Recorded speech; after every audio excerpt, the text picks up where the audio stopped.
Hi hello friends, welcome back to my channel. మీరు ఎంతగానో ఎదురు చూస్తున్న భారతీయ టూ రివ్యూ చెప్పబోతున్నాను. ఫస్ట్ క్యారెక్టర్స్ చూసుకుందాము. సిద్ధార్థ్ గారు, కమల్ హాసన్ గారు, రకుల్ ప్రీత్ సింగ్ గారు, కాజల్ అగర్వాల్ గారు, బ్రహ్మానందం గారు, ఎస్జే సూర్య గారు, సముద్రగని గారు, ప్రియభవాని శంకర్ గారు, వీళ్ళు మెయిన్ క్యారెక్టర్స్ అనుకోవచ్చు.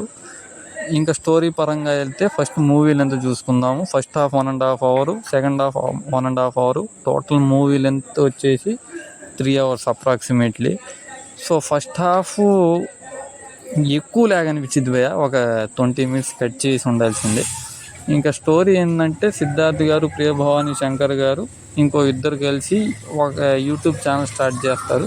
ఆ యూట్యూబ్ ఛానల్ థీమ్ ఏంటంటే సొసైటీలో జరుగుతున్న కరప్షన్ని, అన్యాయాన్ని ఈ వీడియోస్ చేసి కార్టూన్ లాగా, యానిమీ లాగా పోస్ట్ చేస్తూ ఉంటారు. అలా కరప్షన్స్ ఎక్కువైపోతాయి. దాంట్లో గవర్నమెంట్ ఆఫీసర్స్, పొలిటీషియన్స్ ఇన్వాల్వ్ అవుతారు. వాళ్ళు న్యాయం కోసం ఫైట్ చేస్తారు, అది దొరకదు. సో ఇంకా మళ్ళీ సేనాధిపతి గారు, మన భారతీయుడు గారు తిరిగి వస్తే ఇలాంటివన్నీ జరగవు, సొసైటీ క్లీన్ అయిపోయిద్దని ఈ కమ్బ్యాక్ ఇండియన్ అనే #ని ట్రెండ్ చేస్తారు వీళ్ళే వీడియోస్ చేస్తూ. అలా ఇండియా మొత్తంలో ఆ కమ్బ్యాక్ ఇండియన్ ట్యాగ్ ఫేమస్ అయిపోయి అది కమల్ హాసన్ గారు చూసి, అంటే కమల్ హాసన్ గారు ముందు నుంచే అబ్జర్వేషన్ చేస్తూ ఉంటారు ఏం జరుగుతున్నాయని. ఆయన వెయిట్ చేస్తారు పర్ఫెక్ట్ మూమెంట్ కోసం. ఇంకా రావాల్సిన సమయం వచ్చిందని వస్తారు. ఆ రావడం 30 minutes, నియర్లీ 30 minutes తర్వాత వస్తారు. ఈ కొద్దిగా అక్కడే స్లో అనిపించింది స్టార్టింగే. ఇంకా యాక్టింగ్ పరంగా చూసుకుంటే కమల్ హాసన్ గారి కంటేను ఇలా 4 members బాగా యాక్ట్ చేస్తారు. ఇలా 4 members చుట్టూ సిద్ధార్థ్ అండ్ కో ఇలా చుట్టూనే తిరుగుతూ ఉండిద్ది స్టోరీ మొత్తం. రకుల్ ప్రీత్ సింగ్ ఉంటారు, సిద్ధార్థ్ గారి లవర్ అంట. వీళ్ళ ఇద్దరి మధ్య కెమిస్ట్రీ కానీ, లవ్ సీన్స్ కానీ అంత ఏముండవు. జస్ట్ అలా 2-3 సీన్స్లో చూపిస్తారు. అలా లవ్ జరిగినట్టు కూడా ఏం చూపిరు. డైరెక్ట్ ఏమొచ్చి కలవడం ఒక 2-3 సార్లు అలా చూపించేస్తారు. ఈ మూవీలో ప్లస్ ఏంటంటే గ్రాఫిక్స్ సూపర్గా ఉండిద్ది. అంటే కొన్ని సీన్స్లో ఆ టైటిల్ కార్డు కానీ, కొన్ని దీంట్లో 2 songs ఉంటాయి. ఆ 2 songs కూడా బాగుంటాయి, కానీ సింక్ ఉండదు భయ. ఆ 2 songs ఎందుకు తెచ్చారు ఏందనేది సంబంధం ఉండదు. ఒకటి క్యాలెండర్ సాంగ్ అంట. అంటే ఈ మూవీ ఈ మెయిన్ థీమ్ ఏంటంటే కరప్షన్ని,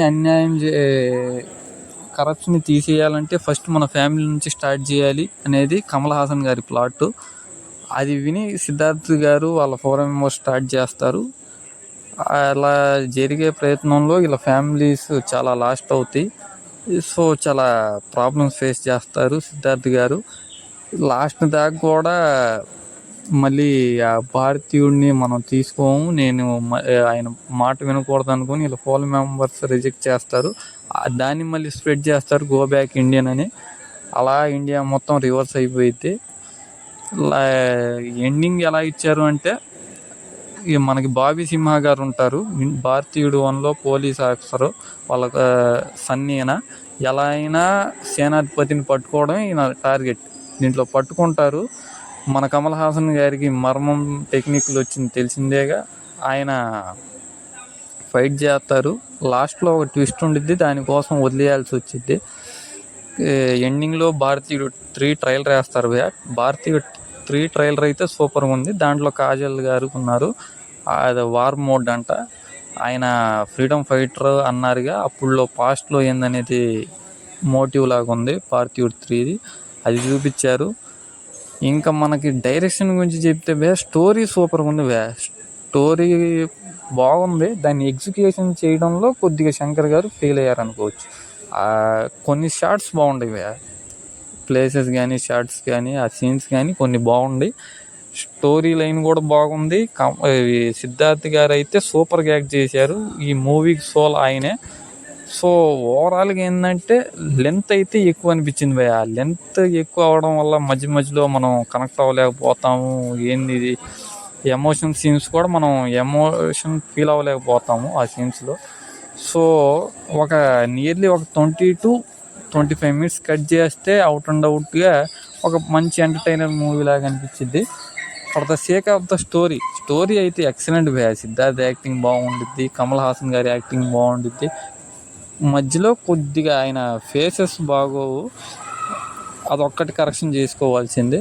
కానీ ఓవరాల్గా చెప్పుకుంటే నేను చూసినంత నెగిటివిటీ ఎందుకు స్ప్రెడ్ చేస్తున్నారో అర్థం కాదు. మరీ అంత బాగోలేదని చెప్పలేం, అది మరీ ఎక్సలెంట్ అని చెప్పలేం. వన్ టైం వాచ్ ఓవరాల్గా వన్ టైం వాచ్.